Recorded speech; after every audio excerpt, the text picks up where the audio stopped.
Hello అండి, నమస్తే. Welcome back our channel Suji kitchen recipes.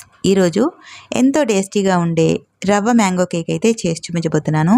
చాలా టేస్టీగా స్పాంజ్ లాగా వస్తుందండి. ఈ కేక్ని కుక్కర్లో చేసి చూపించబోతున్నాను. చాలా సింపుల్గా ఈజీగా చేసుకుని ఈ కేక్ని ఎలా చేయాలి ఇప్పుడైతే వీడియోలో చూసి ట్రై చేయండి. దీనికోసం ఒక మామిడికాయని అయితే తీసేసుకొని పీల్ చేసి ఇలా ముక్కలుగా కట్ చేసి ఒక కప్పులో వేసి పక్కన పెట్టేసుకోండి.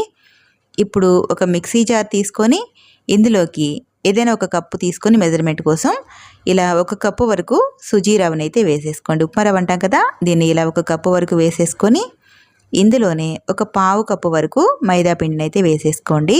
ఇది బైండింగ్ కోసం బాగుంటుంది, రవ్వ విడివిడిగా రాకుండా. ఆ తర్వాత ఇందులో రవ్వ తీసుకున్న కప్పుతో ఒక అరకప్పు వరకు చక్కెరని అయితే వేసేసుకోవాలి. ఇలా చక్కెర వేసిన తర్వాత ఇందులోకి చిటికెడంత ఉప్పు వేసుకోండి, కేక్ టేస్ట్ అనేది బాగుంటుంది. ఆ తర్వాత రవ్వ తీసుకున్న కప్పుతోనే ఒక కప్పు వరకు కాచి చల్లార్చిన పాలని వేసుకోవాలి. ఒక కప్పు పాలను వేసేసుకొని ఇందులోనే ఒక పావు కప్పు ఫ్లేవర్ లేని ఆయిల్ని వేసేసుకోవాలి. ఆ తర్వాత ముందుగా కట్ చేసి పెట్టుకున్న మ్యాంగో ముక్కలు ఉన్నాయి కదా, ఇవన్నీ కూడా వేసేసుకోండి. ఇప్పుడు ఇదంతా కూడా ఒక స్పూన్తో మొత్తం కూడా మిక్స్ చేయండి. ఈ పాలు రవ్వ అనేది ఉండలు లేకుండా మొత్తం పాలలో కలిసిపోతుంది. రవ్వ వచ్చేసి ఇలా ఒకసారి కలిపేసుకున్నారంటే మొత్తం కలిసిపోతుంది. ఇప్పుడు ఇలా మూత పెట్టేసుకొని దీన్ని వీలైనంత మెత్తగా గ్రైండ్ చేసేసుకోవాలి. తీసుకున్న రవ్వ మెజర్మెంట్కి కప్పు పాలు కరెక్ట్గా సరిపోతాయండి, ఎక్కువేమీ పట్టవు. చూడండి, పిండి బ్యాటర్ వచ్చేసి ఇలా మెత్తగా గ్రైండ్ చేసేసుకోవాలి.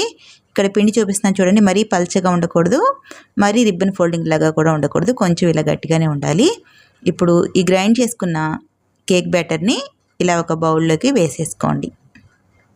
ఇలా మొత్తం కూడా వేసేసుకొని ఇందులోకి ఒక టేబుల్ స్పూన్ వరకు బేకింగ్ పౌడర్ వేసుకోండి. ఇందులోనే ఒక అర టేబుల్ స్పూన్ వరకు బేకింగ్ సోడాని కూడా వేసేసుకోండి. కేక్ అనేది మనకి స్పాంజ్ లాగా చక్కగా పొంగుతూ వస్తుంది దీనివల్ల. అలాగే ఇందులోనే ఒక 2 చుక్కల వరకు వెనీలా ఎసెన్స్ని వేసుకోండి, ఫ్లేవర్ చాలా బాగుంటుంది.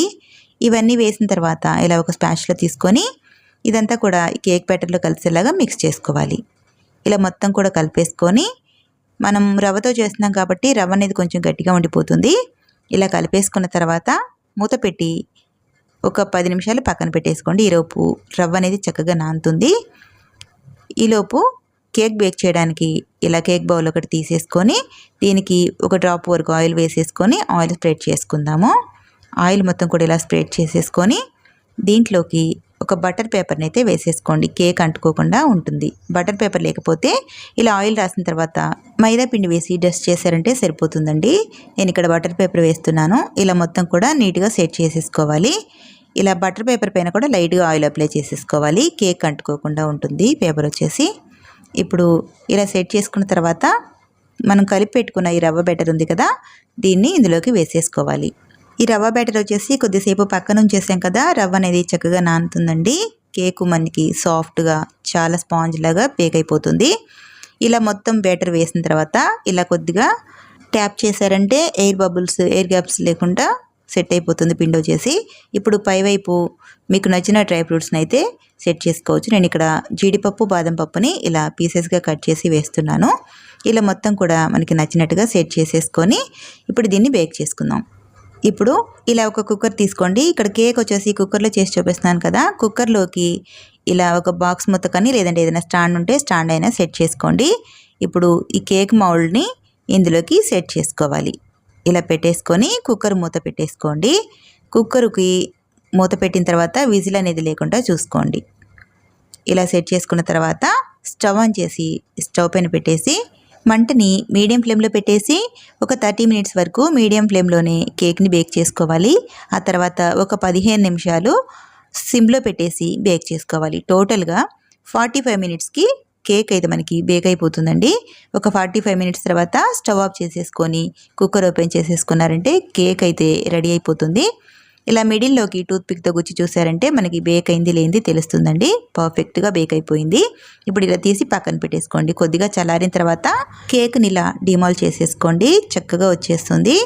ఇలా తీసేసిన తర్వాత ఒక ప్లేట్లో కేక్ వేసి ఇలా ఫ్లిప్ చేసేసుకొని దీని అడుగున ఉన్న ఇలా ప్లేట్ తీసేసుకోండి. ఆ తర్వాత దీనికి కింద వేసిన ట్రేస్ పేపర్ ఉంది కదా, దీన్ని కూడా పూర్తిగా తీసేసుకొని ఇలా ప్లేట్లో నీట్గా పెట్టేశారంటే మనకి కేక్ వచ్చేసి రెడీ అయిపోయింది. చూడడానికి చాలా కలర్ఫుల్గా ఉంది కదా, మ్యాంగో వేసాం కదా లైట్ ఎల్లో కలర్తో. కేక్ అయితే మంచి ఫ్లేవర్తో చాలా బాగుంటుందండి. మీకు ఇక్కడ పీసులు కట్ చేసి చూపిస్తున్నాను చూడండి. కేక్ అయితే స్పాంజ్ లాగా చాలా మెత్తగా వచ్చేసింది. మనం రవ్వతో చేసినా కూడా పిండితో చేసిన కేక్ లాగానే చాలా స్పాంజీగా వచ్చిందండి. మంచి ఫ్లేవర్ అయితే వస్తుంది. చూసారా ఎంత స్పాంజీగా వచ్చిందో. టేస్ట్ అయితే చాలా చాలా బాగుంటుందండి. మీరు కూడా ఈ సీజన్లో దొరికే మామిడి పండ్లతో ఇలా రవ్వ మ్యాంగో కేక్ ఒకసారి ట్రై చేసి చూడండి. ట్రై చేసి ఈ కేక్ రెసిపీ మీకు ఎలా వచ్చిందో కామెంట్ రూపంలో తెలియచేయండి. మరి ఈ వీడియో కనుక నచ్చితే ప్లీజ్ ఒక లైక్ చేసి ఈ వీడియోని మీ ఫ్రెండ్స్కి రిలేటివ్స్కి షేర్ చేయండి. అలాగే subscribe to my YouTube channel. Thank you.